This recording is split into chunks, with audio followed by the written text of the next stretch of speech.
Konnichiwa.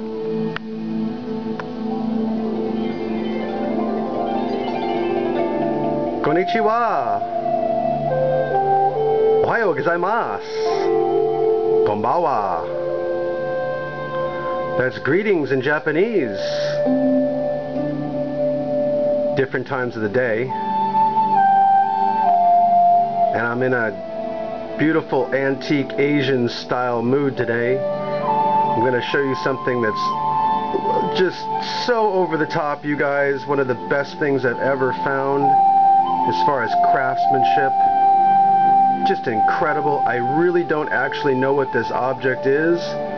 So the big question to everyone out there is, what do you think this object is? So I'm going to take you through it and we're going to study it together.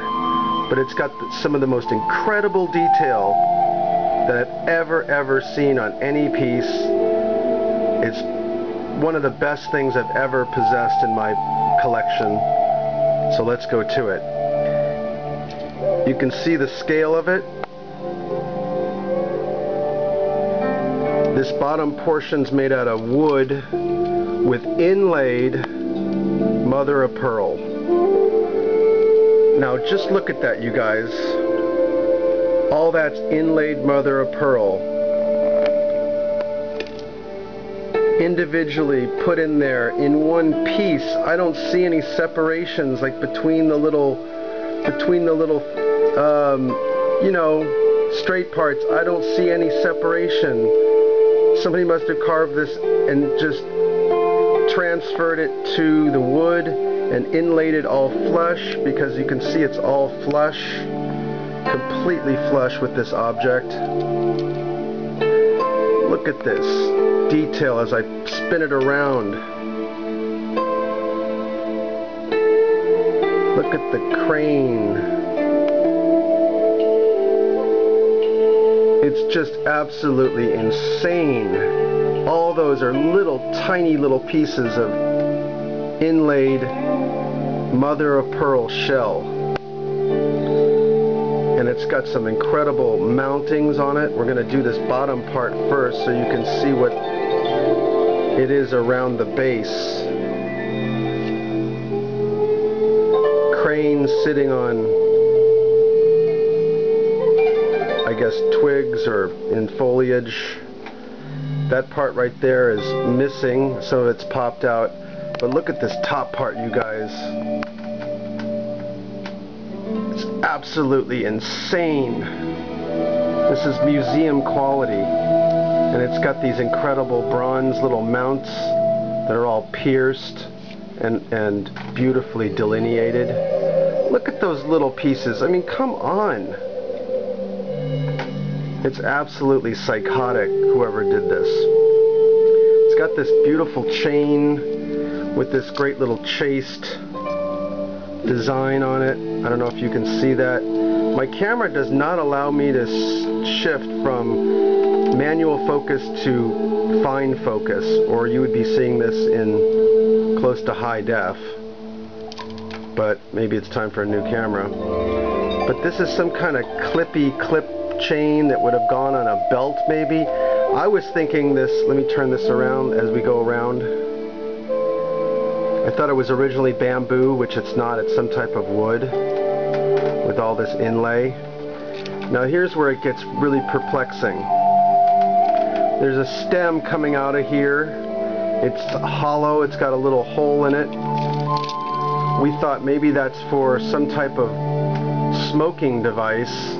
This is, I think, way too big to be anything to do with opium. I just don't know. It could be a early tobacco bong. I don't really know. But look at this. I'm going to try to do this very carefully. Take this lid off.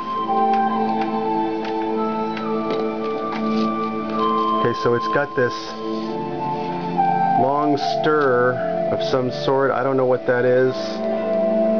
Copper. It's made out of copper, it appears to be. It's got that nice twist on the end. That's meant to go in there for some purpose. Gosh, am I going to be able to get this thing open?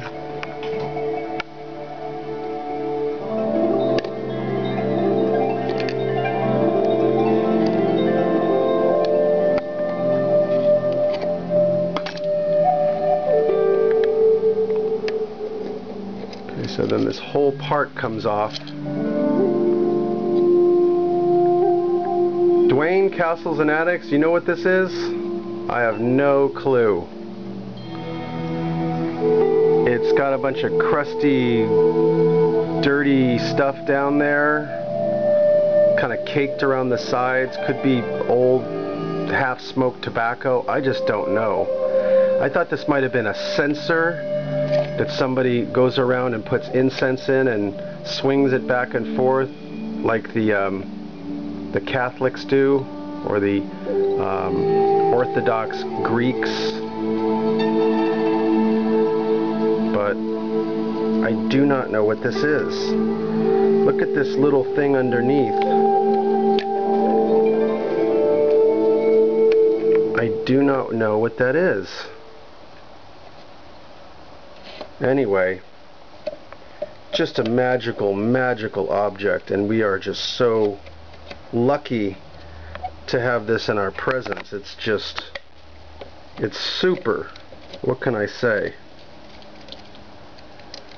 There's just not enough superlatives that will cover the craftsmanship on this object. I'm just trying to get it back into place without forcing it. But this whole top part right here is all done in that inlay.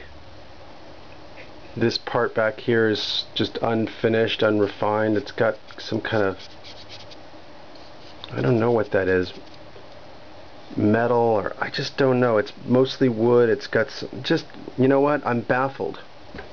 It's not often that I'm baffled, but this time I am, so I'm asking for any bit of help out there. Any Japanese, Asian experts know what this little object is? Because I just don't have a clue. The trim is kind of coming off, but we're lucky that it's still there. I think that's all silver. Some of these mounts might be silver. Let's look at the bottom. It's got a little rim around the whole sides. Look at the degree of expertise. Amazing. Alright guys, so let me know what you think that is, but it's an exceptional object, what it is, museum quality. I really think this is, like, I don't know, a national treasure practically. So I'm going to have this looked at by some experts, and we're going to see what exactly this thing is. So take your best guess, and I'd be really interested in seeing and hearing from any of you if you know what this thing is. Just gonna spin it around again.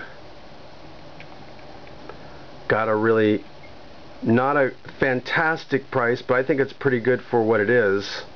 But I had to pay a pretty penny for it because of its incredible craftsmanship, workmanship, and intricacy. Had to pay more money for this, but I think it's well worth it. I really don't even want to take a guess of how much it's worth. And you know what I was thinking to myself, guys? I'll sell something else from my collection and I'll keep this, if that's the case. That's really, when I come across something like this, it's so significant, I usually will sell something a little bit more pedestrian or something that I've owned for a while, and I'll give up my older beautiful objects to own this new beautiful object. And that's the picker's life, you know, picker's collector's life. Collectors keep on picking until they find the perfect thing for their collection. And so that's me, Drew the California Picker. Come on back, please hit subscribe and share on Google Plus, and hit like and put up your best guesses on what this thing is. Alright, that's me. So just remember, keep on picking. Cheers, people.